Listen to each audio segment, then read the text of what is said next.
Bonjour à tous, bonjour à toutes, je suis ravie de vous retrouver pour une nouvelle vidéo. Aujourd'hui, on va parler de ces 5 briques que j'ai super envie de lire cet été.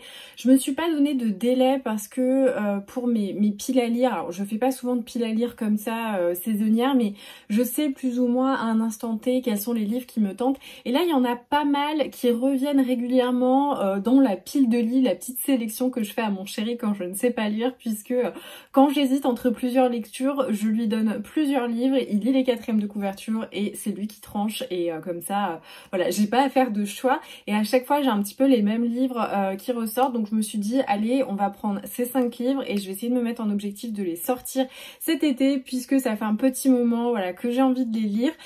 Mine de rien, il y a presque que du roman historique. Enfin, alors, c'est pas les mêmes périodes, c'est pas les mêmes genres, etc. Mais c'est clairement des briques historiques. Il y a un classique. On va regarder ça et je vais vous présenter tout ça. Le premier roman que j'ai envie de lire, c'est Charlotte de Louise Tremblay-Dessiambres aux éditions Pocket. En fait, ça fait partie de la saga des Sœurs de Blois. Alors, à la base de Louise Tremblay-Dessiambres, j'avais envie de lire Mémoire d'un quartier. Je sais pas si vous vous souvenez, mais j'avais trouvé un lot avec l'intégralité du coup de la saga qui n'est plus édité, il me semble, chez Pocket, où il y avait à chaque fois 2 tomes en un. Et en fait, la dernière fois, j'ai eu envie de les lire et quand j'ai regardé la 4e de couverture, ça m'apparaissait être une lecture automnale puisque on commence, je crois que le premier mot de la 4e de couverture c'était automne, donc je me suis dit ah bah non, je peux pas le lire maintenant, ça va pas le faire, donc je l'ai mis de côté, mais en même temps ça fait un petit moment que j'ai envie de lire Louise Tremblay-Dessiambres et en fouillant un petit peu dans mes piles de livres, je me suis rendu compte que j'avais celui-ci qui est une autre saga dont je n'ai jamais entendu parler, mais je me suis dit pourquoi pas, et voilà, c'est l'histoire de 3 sœurs, ça se passe à Montréal en 1942. C'est à peu près toujours, je crois, son époque de prédilection. Donc j'ai hâte de découvrir ça. Mine de rien, on dirait pas comme ça, mais il fait plus de 700 pages. Il est écrit relativement petit, mais apparemment, voilà, c'est une autrice canadienne, québécoise, qui est extrêmement connue et qui fait beaucoup de romans historiques comme ça. Donc ça me tentait vraiment bien de la découvrir. En plus de ça, on a un de ces nouveaux romans qu'on va lire en tant que lectrice Charleston et ça, je suis trop contente. Donc je m'étais dit, voilà, avant de lire son nouveau roman, j'avais bien envie d'avoir une petite idée de ce qu'elle avait pu faire dans le passé et je pense que celui-ci va être pas mal et comme ça peut-être que ça me donnera beaucoup d'entrain pour dès septembre commencer Mémoire d'un quartier. Ensuite, j'ai super envie de lire Eureka Street de Robert McLiam Wilson aux éditions 10-18. Je ne sais pas si vous vous souvenez, d'ailleurs j'ai l'impression que l'intégralité de cette sélection provient de chez Emmaüs, mais j'avais trouvé ce roman chez Emmaüs, le titre m'avait vraiment alpagué, j'en avais jamais entendu parler. Souvent je m'arrête pas mal devant les titres 10-18 parce que je trouve qu'ils ont une sélection qui est relativement bien choisie à chaque fois et c'est quand même souvent qualitatif. Et là j'avais vu ce roman qui parlait des menaces terroristes à Belfast, donc pendant tous les affrontements qu'il y a eu en Irlande. Ça avait l'air vraiment chouette, c'est une période que j'aime beaucoup, j'avais vraiment beaucoup aimé l'étudier à l'école quand on était au lycée. Je sais que dans les cours d'anglais on le faisait souvent, le Sunday Bloody Sunday et tout ça, et j'étais super contente de le trouver. Donc voilà, ça va parler de cette période là, on va suivre une équipe, une bande d'amis, alors je sais pas trop si c'est des amis ou tout simplement les habitants de Belfast qui vivent voilà sous la menace terroriste et dans la 4e de couverture j'avais vu qu'on savait jamais trop si c'était dramatique ou comique, il y avait beaucoup de sarcasme, donc je m'étais dit que c'était vraiment un auteur qui pouvait me plaire parce que c'est le genre de plume que j'aime bien, comme Hornby, comme Aristide Maupin, j'aime beaucoup en fait quand il y a du sarcasme, de l'ironie comme ça, que le drame devient presque drôle, voilà, c'est le genre de truc que j'aime bien, donc je me suis dit que ça pouvait me plaire. Et ça fait hyper longtemps que je me suis pas documentée sur l'histoire de l'Irlande, donc je suis assez contente d'avoir trouvé ce roman et de l'avoir dans ma palle, et à chaque fois je le ressors et je me dis que j'ai trop envie de le lire, donc je pense que ça sera le bon moment de le sortir, parce que voilà, ça fait plusieurs fois, il traîne comme ça, il va de pile en pile, et ça souvent c'est le signe qu'il faut vraiment que je le lise. Ensuite, le seul roman que je n'ai pas déniché à Emmaüs au hasard d'un regard tombé sur une étagère, c'est Le Lys dans la vallée de Balzac que j'ai acheté du coup dans l'édition Le Livre de Poche. C'est une édition à 4,60 €. Ils ont réédité comme ça pas mal de classiques, notamment Thérèse Raquin qui était à 3 €, ce genre de choses.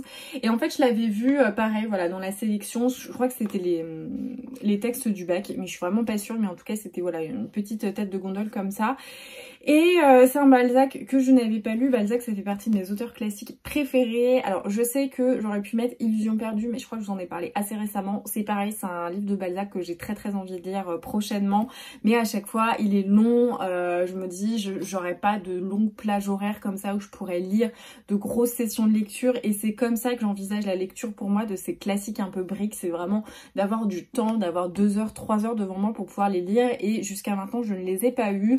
Je me dis qu'avec l'été, avec la conjoncture actuelle, normalement je pourrais avoir un petit peu plus de moments de détente comme ça et je m'autoriserai un petit peu plus à en avoir, notamment quand il fait chaud et que j'ai la flemme de rester chez moi et de faire toutes les tâches que je dois faire. Donc souvent voilà, c'est le moment où mon corps a besoin de ralentir avec les vagues de chaleur. Alors là c'est plus un temps à boire du thé, mais ça me va quand même. Mais du coup, voilà, j'avais hyper envie de lire Le Lys dans la vallée. Je sais pas pourquoi, mais il m'appelait à l'été. Je pense que c'est peut-être les nuances de bleu sur la couverture qui me rappellent un petit peu la piscine. Mais j'adore lire des classiques en été. Je sais pas pourquoi, mais j'ai vraiment l'impression qu'il y a une forme de nostalgie qui est attachée à ça. Ou pendant mes vacances, mes grandes vacances d'été, que ce soit au collège ou au lycée, mais je lisais plein de classiques. Moi, je me délectais de la période où on avait des lectures un petit peu obligatoires. Alors, il y en avait qui n'étaient pas hyper sympas à lire, hein, je suis totalement d'accord, mais j'étais toujours curieuse et toujours trop contente parce que pour moi la lecture a toujours été un loisir, donc d'associer des programmes scolaires à des romans qu'on devait lire, bah il y avait un petit truc d'assez excitant là-dedans. Enfin j'étais toujours hyper contente et moi j'en lisais beaucoup. Enfin vraiment je me souviens de tous ces moments où j'ai découvert les romans de Jane Austen, d'Emily Brontë, où j'ai découvert plein de classiques. Enfin voilà, j'ai beaucoup de souvenirs attachés à la découverte des classiques en été. Donc pour moi c'était évident que j'allais mettre un classique dans cette pile à lire. Et Le Lys dans la vallée, voilà, il me tourne bien. De ce que je lis de la 4e de couverture, j'ai jamais entendu parler de ce classique. Dans une longue confession épistolaire destinée à sa fiancée Nathalie, Félix fait le récit de cet amour. L'ironique réponse de Nathalie consacrera la rupture des fiançailles.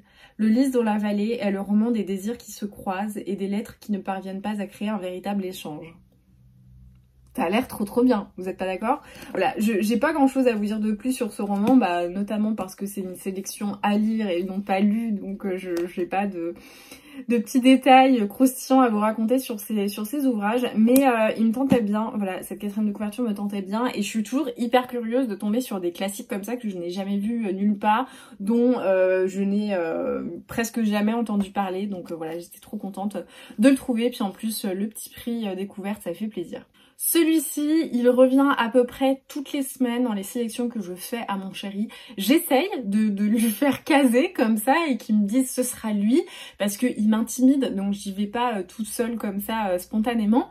Mais il semble pas trop convaincu alors que moi, Caresser le velours, il me tente énormément par Sarah Waters aux éditions 10-18. Là encore, je l'avais trouvé à Emmaüs et c'est ma copine Marion du compte Instagram Par un soir d'automne qui m'avait parlé de Sarah Waters. Je me souviens un jour j'étais à Emmaüs et je lui avais montré la sélection pour voir si des choses l'intéressaient et elle m'avait dit qu'elle avait déjà lu Sarah Waters, qu'elle avait bien aimé, donc j'en avais pris un et je vois souvent ces romans qui sont publiés aux éditions 10-18. Dans ce roman on va suivre une histoire d'amour, je crois peut-être interdite à l'époque victorienne et en fait j'ai extrêmement envie de découvrir Sarah Waters et de plus en plus puisque c'est une autrice qui écrit dans des périodes victoriennes des histoires d'amour lesbiennes. Et ça me tentait énormément de découvrir sa plume apparemment. En plus de ça, c'est vraiment des super romans avec des secrets, pas forcément secrets de famille, secrets d'histoire, mais en tout cas, voilà, ce contexte un peu historique que moi j'apprécie énormément et que Marion apprécie. Donc c'est aussi pour ça que je me dis, c'est une valeur sûre si Marion a aimé. Et voilà, j'ai juste vu Angleterre victorienne, éducation sentimentale au féminin, conjugue pudeur et impudeur avec une incroyable virtuosité. Voilà, ça a l'air vraiment cool, donc j'en sais pas plus, mais je pense que ça va être une histoire un petit peu tragique, un petit peu forte dans l'époque victorienne avec voilà une histoire d'amour entre deux femmes. C'est ce que j'imagine et ça me tente beaucoup. Surtout qu'en plus de ça, quand j'avais fait 2-3 recherches sur la période victorienne, j'avais appris que l'homosexualité féminine était beaucoup plus acceptée que l'homosexualité masculine. On considérait que c'était en fait une passade, on appelait ça je crois des amitiés romantiques entre les femmes dans les pensionnats et tout ça, et du coup je suis un peu enfin ouais, c'est bien, mais en même temps je me disais mais what, enfin ça devrait vraiment être derrière le fantasme masculin qui trouvait ça normal pour les femmes mais pas pour les hommes. Enfin du coup je suis hyper curieuse de voir si ça peut donner, parce que je pense que Sarah Waters elle est assez connue, assez spécialisée dans ce genre là, donc je pense qu'elle doit s'être documentée, donc ça peut peut-être voilà enrichir un peu ma connaissance de l'homosexualité dans l'Angleterre victorienne, parce que voilà je pense qu'il y a des choses à apprendre assez intéressantes, et puis voilà, il me tente beaucoup. C'est une énorme brique hein, pour le coup, ça j'ai pas menti, elle fait plus de 600 pages je crois. C'est un bon morceau, mais il me tente énormément, donc voilà, j'espère que cet été je vais enfin ne pas être intimidée par Sarah Waters, foncer et découvrir cette autrice. Une autre autrice que j'ai très envie de découvrir depuis hyper longtemps, d'autant plus influencée par Marion, là encore, qui aime beaucoup cette autrice, c'est Kate Morton, évidemment, La prisonnière du temps. Je vous l'ai présentée assez récemment puisque c'est une de mes trouvailles toutes récentes que j'ai faites à Emmaüs. J'étais super contente de tomber dessus. Kate Morton, ça fait hyper longtemps que j'ai envie de la lire. J'en avais entendu parler la toute première fois par Margot Liseuse qui avait fait une vidéo un petit peu dédiée sur Kate Morton. Alors je sais que vous avez été nombreuses à me dire que c'était pas son meilleur, que vous aviez été un petit peu déçus parce que d'autres étaient beaucoup mieux en comparaison. Je me dis que c'est un bon moyen de commencer, déjà d'une part parce que je l'ai déjà, donc je me dis je vais pas racheter un autre livre de Kate Morton pour commencer par un autre alors que j'ai celui-ci sous la main, et en plus de ça dans ma logique je me dis c'est un peu comme le fromage. On commence par celui qui est un peu le plus insipide avant de manger le plus fort, et bah là c'est pareil. Je préfère voilà me dire que ça monte crescendo plutôt qu'être déçue et lire les plus gros best-sellers, ses plus grosses réussites avant. Donc voilà, je n'ai absolument pas lu la 4e de couverture pour La prisonnière du temps, parce que voilà, Kate Morton ça a l'air d'être vraiment une maestro dans le domaine des secrets de famille, des secrets d'histoire dans des périodes historiques comme ça. Je ne sais pas du tout si elle manie le style de la double temporalité, mais en tout cas je pense qu'elle en a influencé plus d'une de ce que je peux entendre et lire sur Kate Morton.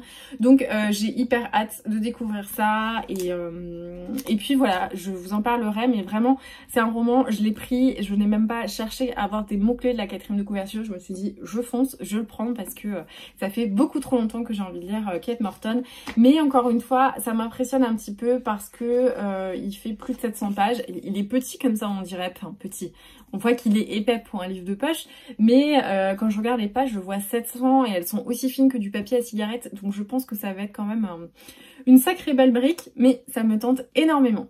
Voilà, c'est tout pour cette sélection des briques de poche que j'ai envie de lire cet été. Bizarrement, en ce moment, j'ai envie de lire que des poches. Je sais pas pourquoi, je sais pas si c'est lié à la saison et au fait que voilà, j'assimile beaucoup le poche, les classiques, les longs romans comme ça aux périodes estivales, parce que c'était mes habitudes de lectrice, pardon, et quand j'étais au collège et au lycée. Donc voilà, je pense que c'est peut-être lié à ça, je sais pas trop. Mais en tout cas, j'ai hyper envie de les lire et je me suis dit que c'était sympa de temps en temps de faire des petites sélections. Je me fais jamais de pile à lire, mais quand certains tomes reviennent comme ça de manière récurrente, en plus avec une thématique un petit peu commune, puisque là on est vraiment dans le côté historique pour tous, je me suis dit que c'était une bonne idée de vous les présenter, et peut-être ça peut vous donner des idées vous-même pour faire vos petites piles à lire de vacances.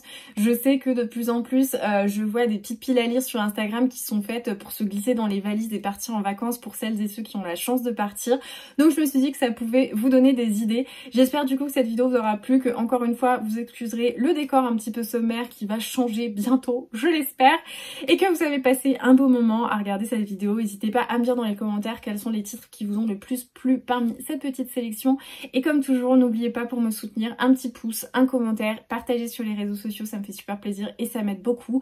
Et en attendant la prochaine vidéo, je vous embrasse, je vous souhaite de très bonnes lectures et je vous dis à très vite.